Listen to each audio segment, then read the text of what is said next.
I welcome you all to the Manipur book launch of Raghu Karnad's much acclaimed. Thankful to you for gracing this occasion. The historical legacy woven around this tragic event can be a catapult for greater understanding and harmony between nations and their people through people-to-people contact for peace and development in the region. The war sites of Manipur in this direction offer unique opportunities to tourists from these countries as well as from India who can revisit history and pay homage to their near and dear ones who laid down their lives in this great war. The recreational travel combined with historical studies and the diversified facets of Manipur unique flora and fauna and culture art offers Manipur as a great tourist destination. We are indeed grateful to Raghu for bringing the spotlight back to the harrowing impact of the war, no matter from which side one fought, and the impassionate and impartial study of history to understand the marginalized and subaltern sections' contribution to it, which has not been highlighted so far. Many books have been written on the World War II, but no book has unleashed the truthful account of the monumental role of India in it. In its fascinating and thrilling prose, through the emotional and turbulent story of three young men, Bobby, Gyani, and Manik, Raghu has been immensely thorough in his work to put a right perspective the extraordinary role played by India and its soldiers in this great battle. I express my sincere gratitude to Raghu Karnad for accepting our invitation to have the Manipur launch of this book at such a short notice. I'm also thankful to Dr. R.K. Nimai, who is here and who will be doing the honors of the launching of the book. He has been a constant support and a source of guidance for all of us. I'd also like to welcome Emma Horn and express my sincere thanks for sharing her experiences in promotion of war tourism. I'll be failing in my duty if I don't welcome Mr. Shashak, a war veteran from Ukhrul, who has joined us, who has been very, very kind to join us here. And I welcome him, and we are very keen to hear from him his experiences also. And last but not the least, I would also thank Emasi Foundation and Mr. Somi Roy, who's been instrumental in organizing this event. So thank you very much, everyone. Good afternoon, ladies and gentlemen.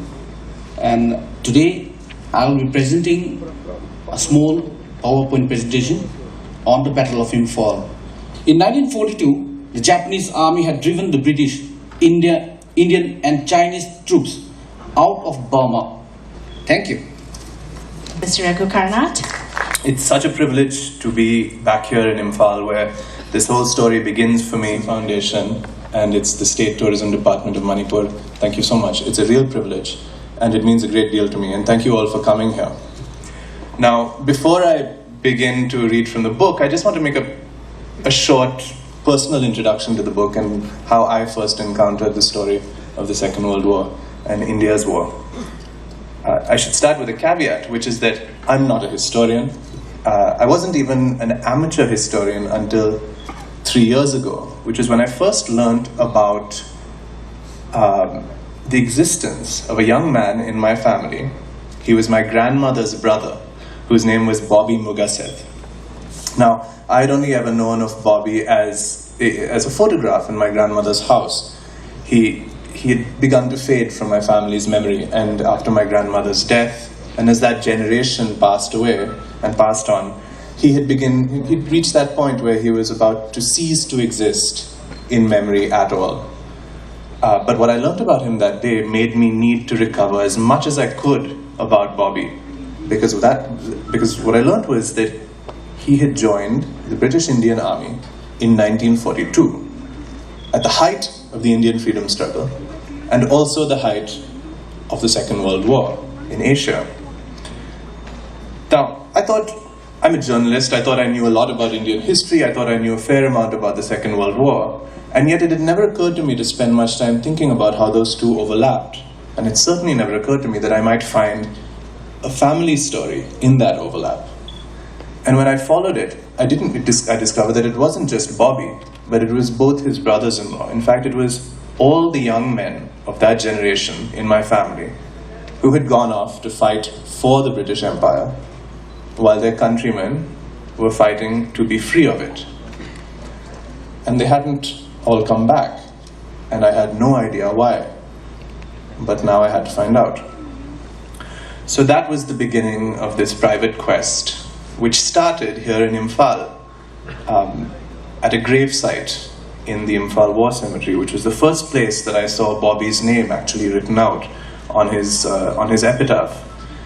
And a journey began for me there through Manipur, along the war front, all the way between Churchandpur, through Moirang, through Laimaton, and all of the places that Rajeshwar mentioned, through Imphal and Ukhrul and Jasami, and all the way to Kohima, where I discovered the scale of the Second World War here. And a separate journey began there as well, which was the journey of tracking down Bobby's life. I began at the end in Imphal and traced it backwards.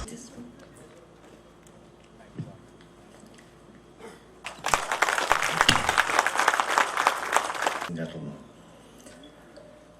it is indeed a pleasure for me. As far as I could remember, I have seen only one book on the Second World War written by an Indian author, which is about some 20 or 25 years back. It is on the 14th Army, written by a brigadier. Most of the books on the Second World War, particularly of the Battle of Imphal and Kohima, were written by from the British side. Tours specializing in the Battle of Kohima. Please welcome Emma Horn.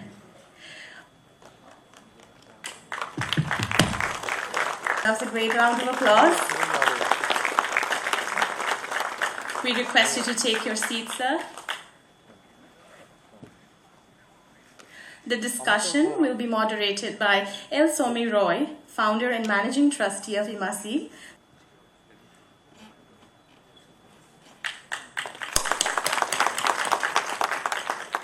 Like I'm armed with my own microphone. Thank you all. Thank you, Emma. Thank you, Yambung, today. And thank you, Grace, for to help us to help us to see. Yambung was saying so many eloquence is going to be its limitation.